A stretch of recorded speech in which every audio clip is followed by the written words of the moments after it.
I'm honored and excited to be here today, speaking about award finalist, the Buddy Holly Hall of Performing Arts and Sciences. The hall is in Lubbock, Texas, and was completed in early 2021. It has fulfilled the aim of creating a hub for the arts and culture community, as well as a venue capable of attracting top talent for world-class performing arts events. I am Tom Greeno, an associate at Intuitive, and I will be your guide for this remarkable project. The roots of this project start in 2011, when a group of citizens identified the community need for new performing arts spaces, leading to the formation of the Lubbock Entertainment and Performing Arts Association, or LEPA. LEPA was focused on raising private funds to design and construct a building that would meet the needs of the community and become a destination for world-class artists and performers. From this vision, Buddy Holly Hall was born. The hall is named for Lubbock native Buddy Holly, who sparked a cultural revolution in the 1950s with his music, songwriting, and big frame glasses.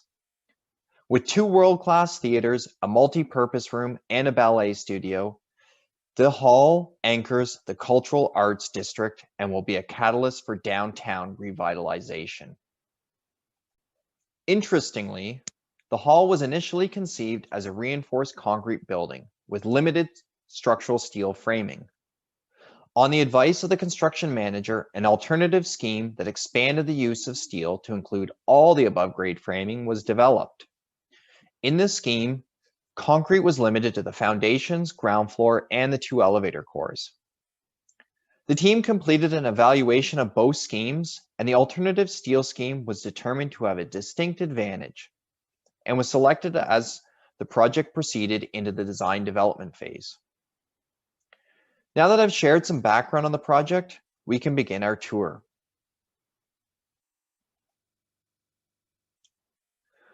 We'll begin outside, where arriving guests will first notice the exterior of the building and how it reflects the colors and shapes of the surrounding landscape. But perhaps what they will not appreciate is the inherent complexity required to achieve this dynamic elevation. So before moving inside, let us explore some of the components. Starting at the top left image and tracing the exterior wall with the blue line, we can see a shift inward at the upper levels. This was driven by aesthetic and acoustic considerations.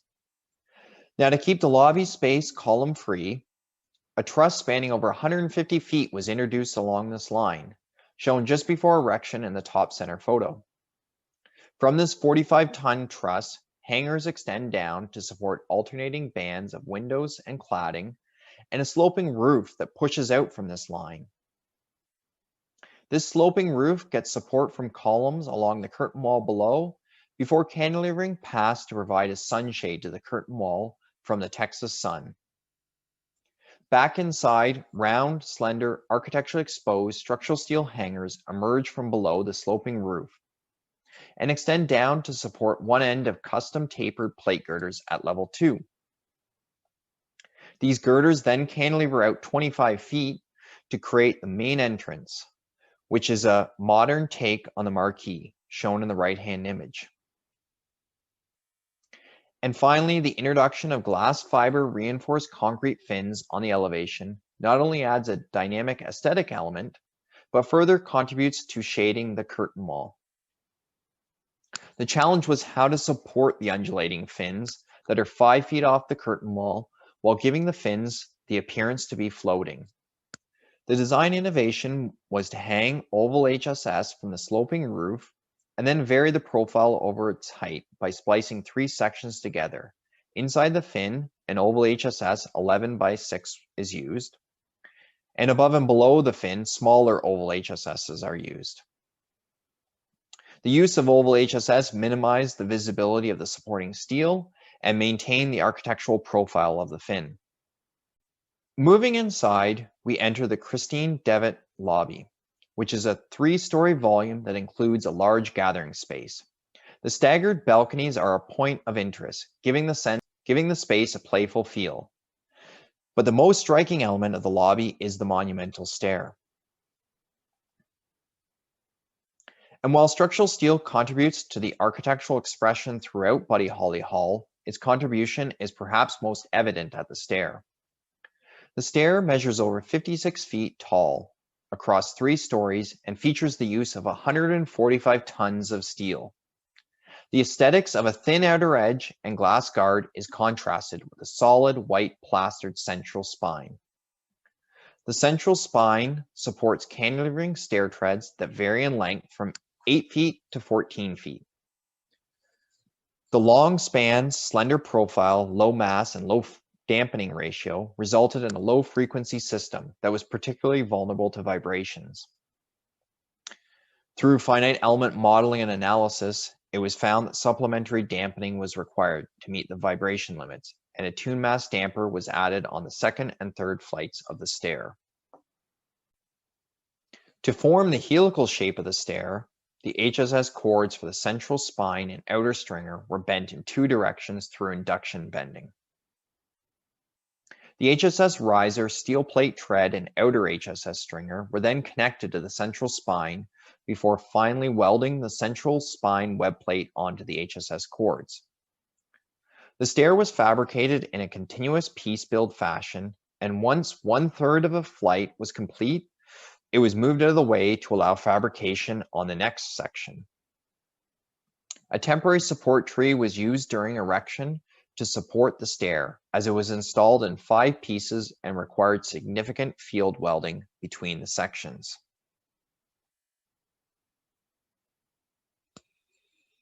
Next, we move to the Helen Devant Jones Theatre. Looking out from center stage, we can see the theater features an audience chamber with a large main level and 3 horseshoe-shaped balconies. However, let's start at the top of the audience chamber, where a series of structural steel trusses span across the space to support the roof, which one might expect. But these trusses perform a second equally important function. They support a cap to achieve the optimum audience chamber volume for acoustics. This ceiling cap required concrete on metal deck with sufficient mass and tailoring of the bottom chord elevation of the trusses. Additionally, a series of openings are provided in the ceiling cap to allow for retractable acoustic banners to allow for further tuning of the audience chamber.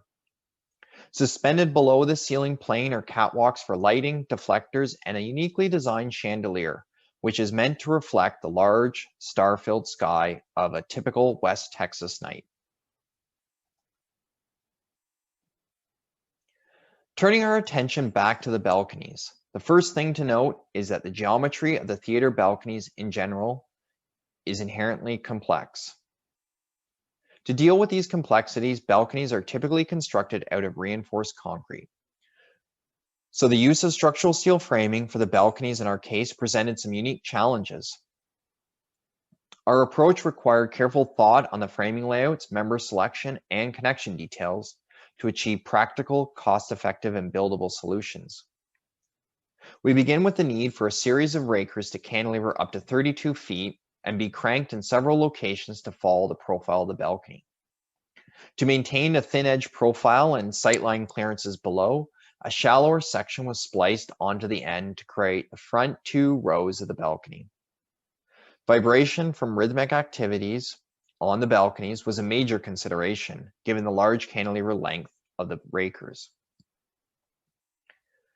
We used the curved horseshoe shape to our advantage, with a tension ring member placed near the front of the balcony to meet the vibration limits. The horseshoe nature of the balconies also required each of the steel riser members to be bent to follow the curvature of the space. On the lower balconies, standard wide flange beam sections are used for the risers, which span between the rakers, support concrete on deck for the treads, and serve as formwork for the concrete risers.